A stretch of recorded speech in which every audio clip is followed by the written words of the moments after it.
All right, good afternoon. Thank you all for coming today. During today's press conference, Sheriff Al Nienhuis and Detective George Loydgren are going to discuss the recent conclusion of the Jennifer Odom murder trial and today's jury sentencing recommendation for Jeffery Crum. Without further ado, here's Sheriff Nienhuis.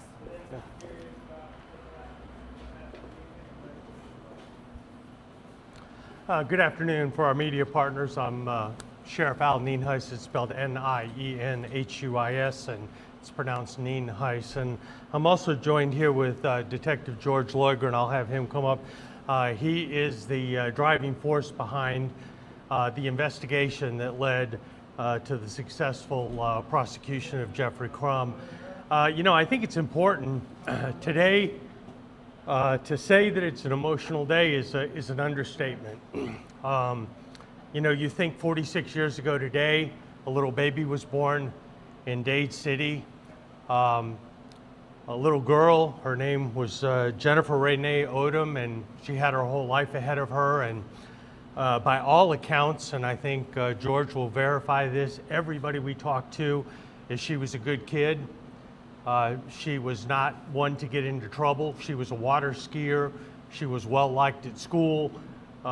She was probably the daughter that any person would want to have. And having three daughters, I can tell you that she was a good kid. Unfortunately, on February 19th, 1993, probably the second worst news that a sheriff could have, Sheriff Lee Cannon was informed that she went missing from her bus stop. And, to say that that is devastating news, a young girl that young is missing. I think every law enforcement professional in the Tampa Bay area started focusing on finding her abductor.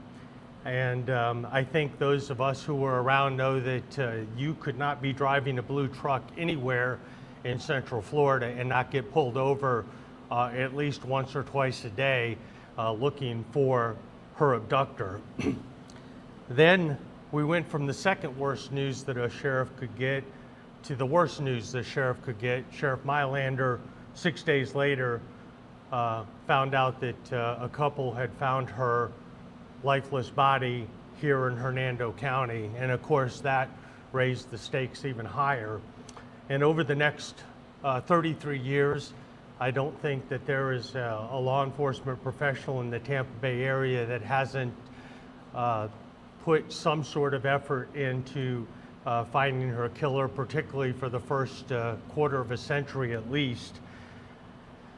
For those of you who don't know, in 1995, here in Hernando County, her book bag and clarinet were found over what is State Road 50, kind of over near Oak Hill Hospital, maybe a little bit, I think it's actually a little west of there by some power lines. And of course that renewed interest in the case. And then probably, I don't know, about,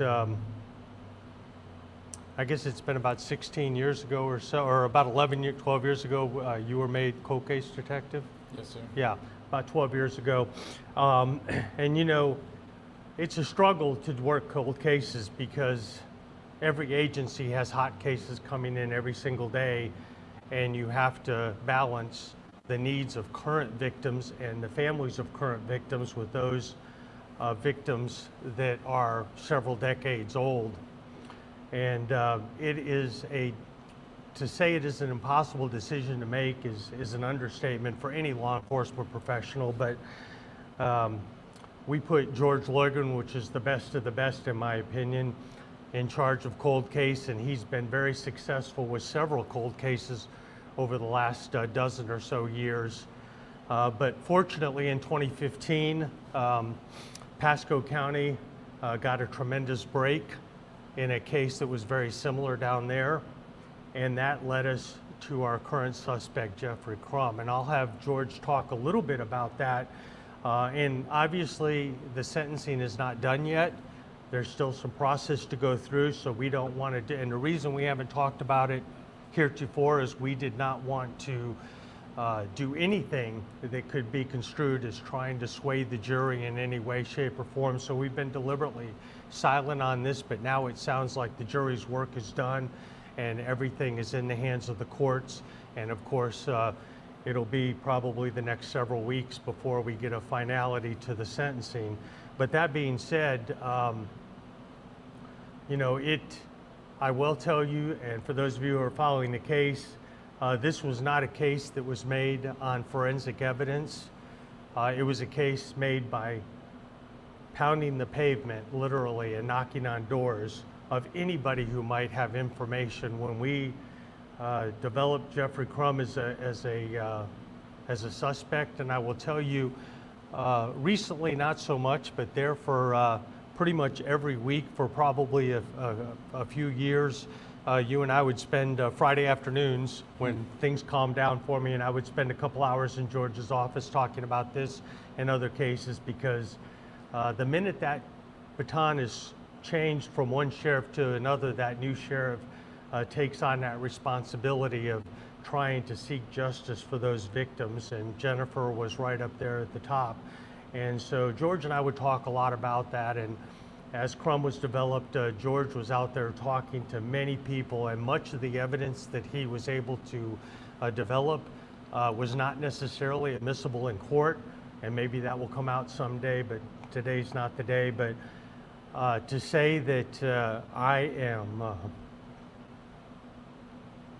proud and humbled to be working with somebody of George's caliber is an understatement, because you can't even begin to imagine the number of hours that he put into this case. He took it personally. And so I'm going to turn it over to him and let him talk a little bit about it, maybe answer a few questions. But to say I get to work with great people is an understatement. George, thank you for all your hard work. Thank you, Sheriff. Thank you. Okay. I will say that I've put the last decade of my blood, sweat, and tears into working on Jennifer's case, primarily her case. Yes, I have worked other cases as well, but I put a lot of time into it, as did all the detectives before me. There were several guys who did a lot of work. I can't even begin to say, when you go back to Pasco County when she was first abducted, every deputy, every detective in Pasco who began working the case, running down leads, running down every bad guy they knew who was a sex offender at the time, they started running everyone down searching for any hopes to find Jennifer. And then as time progressed, as the sheriff said, when her book bag was recovered up by Oak Hill Hospital and her books and her clarinet, that just had, I mean, I know that our agency never stopped working on the case. Pasco only stopped to a point when we had found her body here in our county, in Hernando County. So everybody before me had constantly worked the case to the best of their ability and what they could do at the time. The sheriff said, thank God we got a break with DNA back in 2015 on Carolyn Murray's case, which led us to start looking into Jeffery Crum. And I can't tell you how many, I must have spoke to 100 people at least involved in his life, amongst a lot of other things, to get where we are today. I mean, we had a great prosecutor, Rich Buxman, Sonny McCatherine.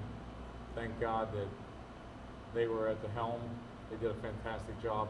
I know you've all been there watching the case. You see the great job the prosecutor did. So I did my part.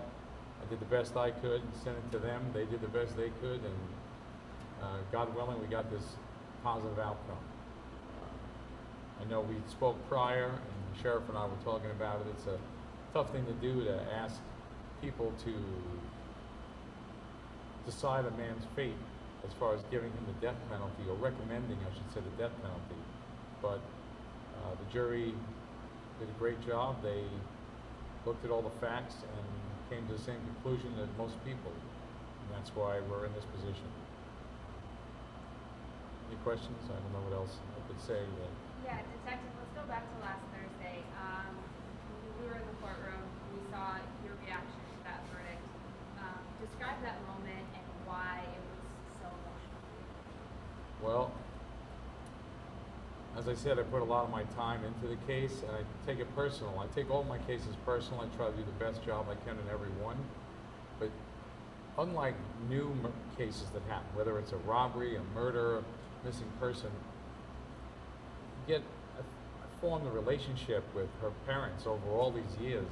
I've introduced myself to them when I got in the cold case in the end of 2014. I told them I was going to work on their daughter's case. I was going to do the best job I could, and hopefully, God willing, we would get to a place one day to be able to charge somebody. And you know, you form a relationship with them, and I stayed in contact with them. And then as the investigation goes on, and I know all the intimate details of the investigation. It's heinous to say the least. It's horrific, absolute tragedy. I mean, I don't know what other words I could say, but terrible. So when you take all that in and take it all personally, and all the work I did, finding more and more about our suspect and statements and things he said, so now you build it all up to finally getting to trial and finally waiting for the verdict. I just told the sheriff my chest was tight. I had the anxiety that was mounting. If I was a bottle you shook up, you would have popped the cork, I would have exploded all over. I mean, that's kind of like where I was, just in the anticipation of waiting, hoping and praying that we had a positive outcome. And yeah, I cried. I hugged my buddy who's also intimate with the case, and both cried. I cried because I take it all personal. This is very important. There's a child who is stolen from life. The life is stolen from her, I should say. She's gone. I mean, she's never coming back, unfortunately. So for all those reasons, and you know, I have kids, I have grandkids, you know, just everybody, just very emotional. Do you think a case like this being solved 33 years later, gives hope to other families who might be waiting for justice for their own loved one in their own homes? Yes, it should, because if you have enough time to work on these cases, I think a lot of them can be solved or resolved. You're obviously never going to bring that loved one back, but if you have nothing but time, obviously in a perfect world, which is we don't have one, I'm just thankful the sheriff let me work cold cases, put me in there and allowed me to work them, and still allows us to have a cold case unit. There's a lot of agencies in our country that don't even have cold case units. A lot of them now are coming on board with it because it is important, and people want their loved one's case. Hey, give me answers. They just want answers. So the problem is, in some areas where it's a lot busier, more high homicide rate, the investigators are working in all the new cases because you don't want those to become cold. So you have to stay on top of those to do the right thing for people and bring justice to them and the victims. So I think everybody who has a loved one they've lost through violence like this, they should keep hope. That's all I can say. Keep hope alive. Call up the agency and ask them for help. You feel like your career has been capped off now by you've solved the case and nobody ever seemed to think it was solved? Well, it's very important to me. Obviously, my wife said, okay, you can retire now. You said you wanted to solve Jennifer Odom's case, and I said, yeah, but I got a lot more cases to work on. There's still more, unfortunately. I'd like to be able to bring the same resolve to everybody else. Unfortunately, there will come a day that I do have to retire for my own mental sanity and to keep that. But I would like to continue to work on my cases and hopefully bring a positive outcome to as many as I can before I retire.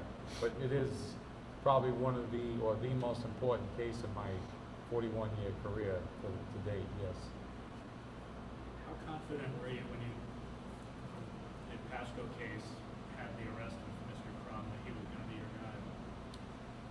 So I spoke with Detective Boyer at the time, and we had spoken about the case when he had collected Jeff Crum Sr.'s DNA, and then they were able to, through the Florida Department of Law Enforcement, identify him as Carolyn Murray's assailant. I had a good feeling about him, but at least to either prove him like I told his dad, I'm either gonna prove 110% your son committed this act, or I'm gonna prove his innocence. So we began working the case, and shortly after talking to several witnesses, I knew he was the guy because of statements that were provided to myself and my partner at the time. And then he just became a better and better suspect until we could prove him otherwise. Do you think he's committed other homicides? I would definitely tell you, I know for a fact that he has committed other sexual batteries. You guys were in the courtroom, you heard other victims who came, one who testified today, yesterday rather. No, today, I think, this morning, I missed it, right? She testified, and then obviously Jennifer is no longer with us. Carolyn is unable to testify. There are other victims of sexual battery, I know for certain because I've spoken to them. Obviously, couldn't speak to the homicide victims, but I would think, I'm pretty confident he has other murder victims, yes. I don't know who, but I know he does, in my heart. Is this someone then that you keep trying to talk to see what other information you can get out of them? I'm sorry? Is this someone then Yes. that you'll continue to try talking to Crum to see if you can get more information? Well, actually, I was just speaking to the sheriff about that briefly in his office, and I said, hopefully everything gets resolved by the time I'm ready to retire. I would like to go and speak to him to see if he wants to finally, give the details of what occurred here with Jennifer. I mean, I can paint the picture myself, but in a bittersweet way to hear it from him. And then some of his other murders he's committed. My opinion is, I don't think he'll ever tell it. He's just one of those guys that'll rather take it to his deathbed. But I would like to talk to him again, yes. What do you say to Jennifer's family on a day like today? Well, we were all there together. I hugged them all. They loved me. Through all these years of me speaking with them, there came a time that, and I would talk to Renee regularly, but it came a time that I thought to myself, I've met these people, they're such good people, but the only way they know me is because I'm involved and I'm the guy arresting the guy who's responsible for taking their daughter's life. So it's kind of like, is it really a fond memory or an association they have with me? Yeah, I'm a good guy, I try to do my job and the right thing for them, but the only way they're gonna remember me and know me is, yeah, he's the guy who got Jenny's killer. So it's kind of like bittersweet for me that, but I'm thankful they can finally maybe now put it to rest in the sense that they can try to move forward in their life a little bit. Obviously, nothing can bring her back, but at least I helped bring resolution to the case. Again, I can't say enough about Rich Buxton and Sonny McCatherine for really driving it home with the state and a great jury that really paid attention to details. We were all there, you were there as well. We listened to everything you could hear and make your own assessment of facts. But hopefully now they can find peace. And I'll talk to them from time to time, probably get together for a barbecue or whatever in the future, just you form a relationship with people, become friends. Obviously not the way I would have liked to have met them, I'm sorry, I'm a little tongue-tied, but that's exactly what you do. You form a relationship and you want to be there to help them, and I'm glad I was there to help them. So, all right, thank you. Okay. And to kind of bring this in for a landing, I think, I think it's important to remember that over the last 33 years, there were countless, and I mean countless, leads that were followed. And I can't tell you how many times George and I spoke, a lead would come in or a tip would come in and we'd get all excited and just to have our hopes dashed because it turned out that the person that, the suspect that somebody brought forward had an alibi, and we were able to eliminate them as a suspect in this particular case. And the amount of paperwork, and I think the average citizen, and I like to use this, and I'll probably close with this, these cases are, just this one case is, to say it's resource intensive is an understatement. This stuff doesn't happen in a vacuum, and it certainly doesn't happen for free. It takes a lot of work, a lot of manpower, a lot of man hours. And to put that into perspective, I think it was actually prior to 2015 when Nick came in, right? It was Yes. before. And this is even before Jeffery Crum was identified as the main suspect. The National Center for Missing and Exploited Children came in, and they, for free, will come in and digitize all of your case file. And they'll scan it to make sure that you have a record, and so nothing ever happens to those paper copies. And when they got done, they told George that this was by far the largest case that they had ever digitized. And at that time in 2015, there were over 75,000 pieces of paper in that particular case. And you know, I think if the average person could imagine being assigned just that case with 75,000 pieces of paper and trying to go through that, make some sense out of it, and then move forward with that. And that's just a tiny glimpse of the work that Detective Loydgren did.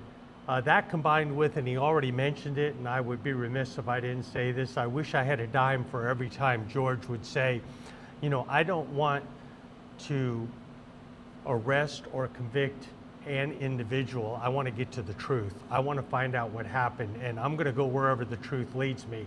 I'm not after any particular individual. I'm just trying to get to the bottom of what happened. And I think that's what drives a good law enforcement officer and a good detective, is getting to the bottom of what actually happened. And I'm thankful, to say the least, that that's what the jury believed through the hard work of all the hundreds, if not thousands, of law enforcement officers, as well as he said, the prosecutors. You know, Bill Gladson, we have a state attorney, and it's not that way in every judicial circuit, but we have one that is a law and order state attorney, and to say that we appreciate him here is a huge understatement. Sometimes we don't always see eye to eye on when we have enough evidence and when we don't to move forward, but I would tell you his heart's in the right place, and he's a great leader of the state attorney's office, and we appreciate him. So again, thank you all for coming.